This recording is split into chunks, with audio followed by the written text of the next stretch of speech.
स्वागत है आप सभी का एक नया वीडियो में। तो आज हम पढ़ने वाले हैं एकोमोडेशन इन बेल्जियम।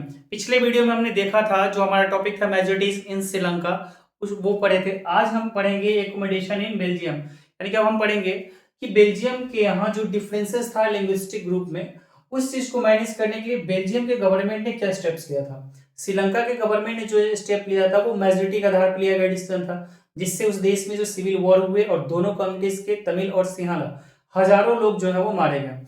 इस चीज को अब हम समझते हैं कि बेल्जियम में जो डिफरेंसेस था उसको कम करने के लिए जो है बेल्जियम के गवर्नमेंट ने कौन सा स्टेप्स लिया, तो आइए बढ़ते हैं। देखिए, बेल्जियम जो था ये काफी बेल्जियम जो लीडर्स थे, बेल्जियन लीडर्स जो थे, बेल्जियन लीडर्स जो थे, इन्होंने एक डिफरेंट मेथड अपनाया। ठीक है, ये बहुत ही अलग स्टेप्स लिए। इन्होंने क्या किया कि बिटवीन 1970 टू 1993 इस बीच इन्होंने अपने देश के कॉन्स्टिट्यूशन को, अपने यहाँ के कॉन्स्टिट्यूशन को 4 टाइम्स अमेंड किया। 4 टाइम्स अमेंड। किस लिए अमेंड किया? तो अपने यहाँ के रीजनल एंड लिंग्विस्टिक डिफरेंसेस को अरेंज करने के लिए। तो to arrange their linguistic and regional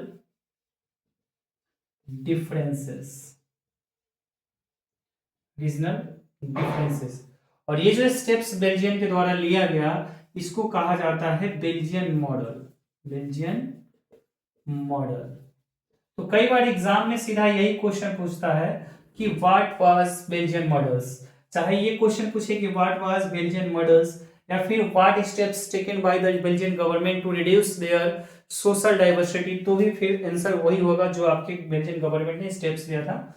इस बेल्जियन गवर्नमेंट ने इसके लिए 4 स्टेप्स लिया था। तो आइए हम उसको बारी बारी से समझते हैं कि बेल्जियम ने आखिर कौन सा स्टेप्स लिया था, यानी कि बेल्जियन मॉडल क्या था। तो पढ़ते हैं बेल्जियन मॉडल।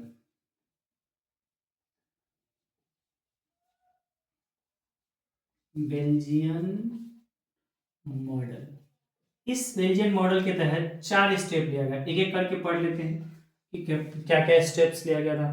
तो देखिए, सबसे पहले तो जो है वो कॉन्स्टिट्यूशन में प्रिस्क्राइब किया गया। तो prescribe in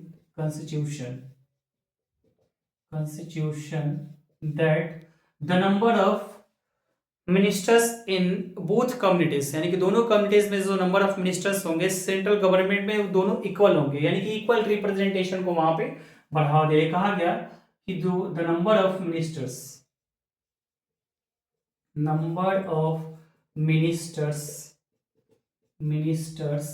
shall be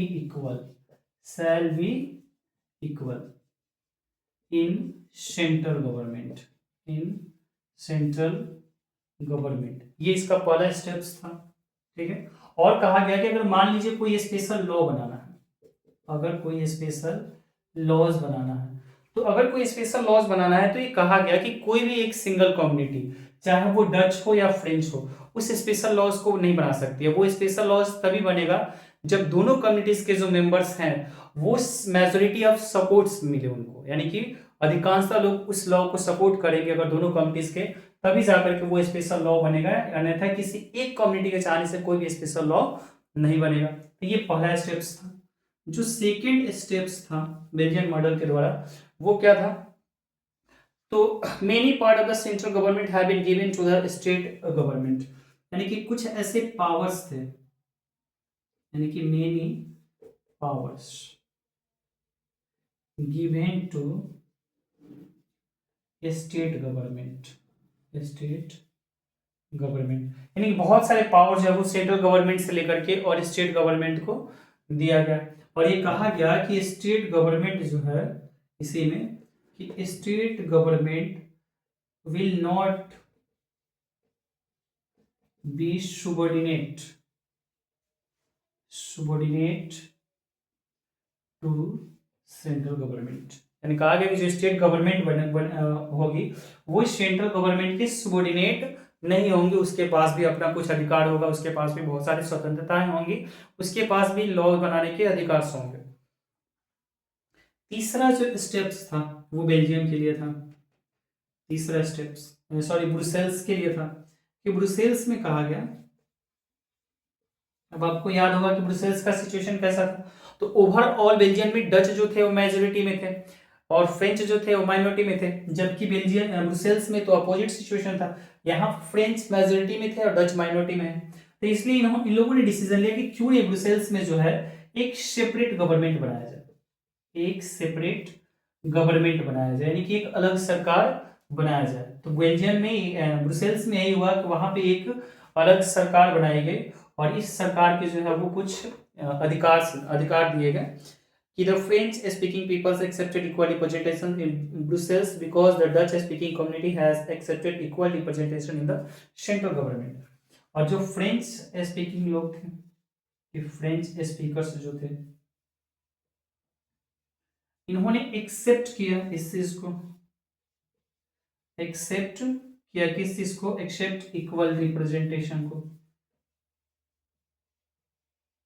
equal representation को एक्सेप्ट किया फ्रेंच, जबकि फ्रेंच यहाँ पे 80% थे और डच मात्र 20% थे।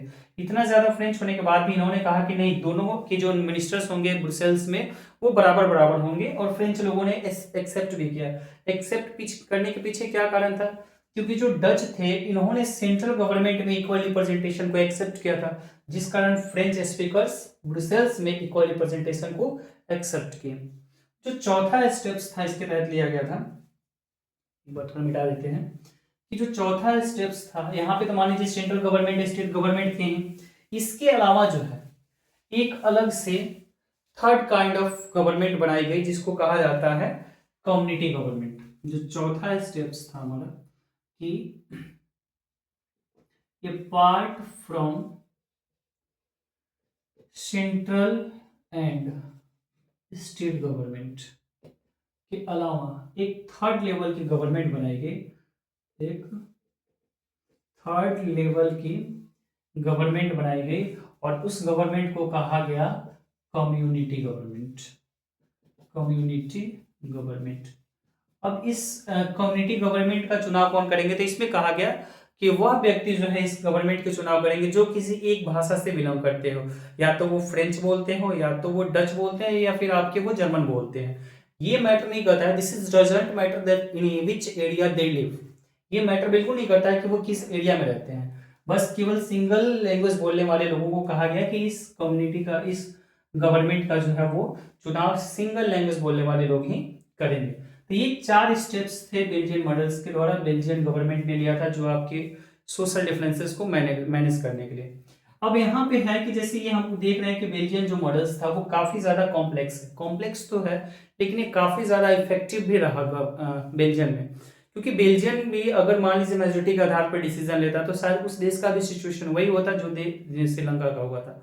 तो भले ही ये स्टेप्स जो था बेल्जियन गवर्नमेंट के द्वारा वो काफी कॉम्प्लेक्स था, लेकिन अपने यहाँ के रीजनल डिफरेंसेस को मैनेज करने में काफी सफल रहा था ये देश।